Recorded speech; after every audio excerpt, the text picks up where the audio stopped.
as a player that has played on multiple teams, you walk in the door and you feel the difference, like quickly. Sean would always say this: organizations, there's two categories. There are those that are for real, like contenders, and then there are those that are just selling hope and tickets, and that's all they aim to sell. They're selling hope and tickets. It's going to be the same season.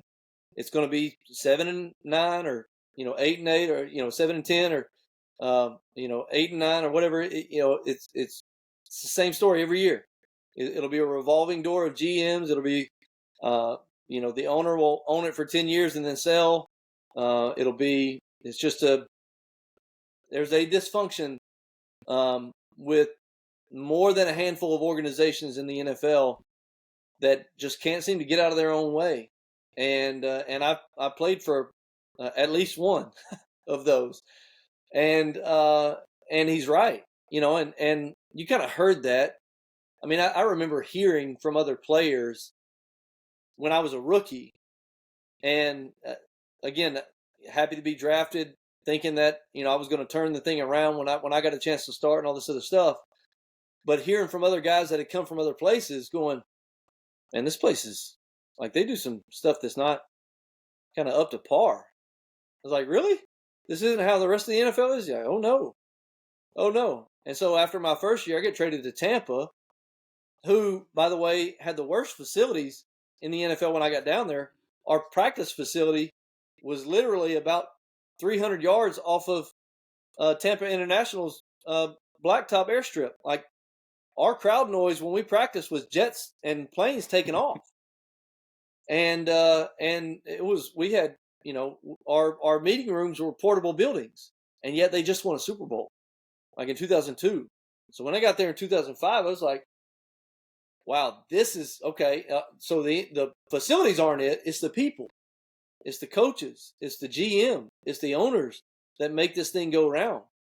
And they're absolutely, it is about, because, and I tell people this all the time.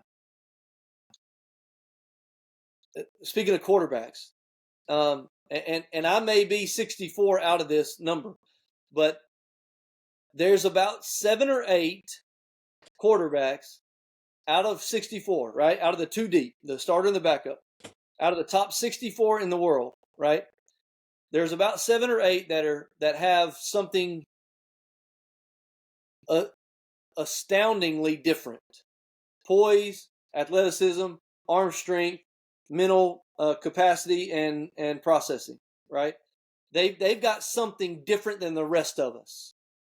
And it doesn't mean they have all of them, but they have one of those. And those 7 or 8 are different. Okay, they're the Pat Mahomeses, they're the Josh Allens, they're the Lamars, the Joe Burrows. I would argue the Brock Purdy's that have a mind and an anticipation, a processing power that's just different from everybody else. Matt Ryan was the same way. Not overly athletic, not overly powerful in terms of an arm strength, but man, he could check boxes off fast. I mean, fast. Drew, same way. Now, Drew's superpower was both mental processing and accuracy. Never seen anything like it. Probably won't ever see anything like it ever again. And so there's a handful of, Brady had this ice in his veins, right? He could just, his blood pressure went down as the emotion of the moment went up. Peyton could think through it all quickly, and his ability to study and retain the things that he learned and prepared in the week leading up to the game, he could regurgitate precisely in the moment, right? And so there are 7 or 8 guys, only 7 or 8 in the league that have something different from the rest of us. The rest of the 52, 50, 48, whatever number you want to put on it, the rest of those guys, starter and backup, are all pretty much the same. I mean, it's a paper-thin shred of difference between all of us. We're all pretty much the same.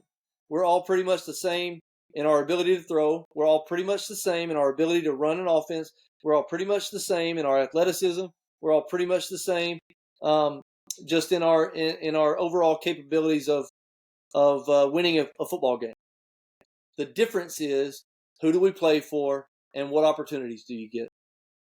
Because I defy you to name the last quarterback that Andy Reid didn't win with.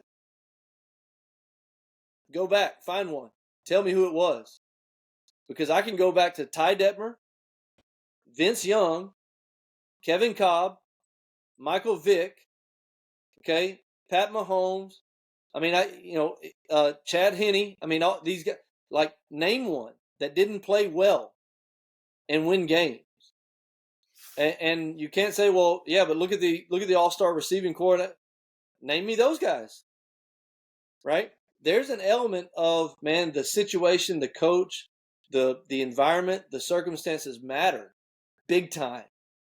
I don't think in the situation that I was in Cleveland, okay, let's just go back to 2004. And this isn't me, for those that are listening. I'm not complaining or ranting or but you talk about things being different.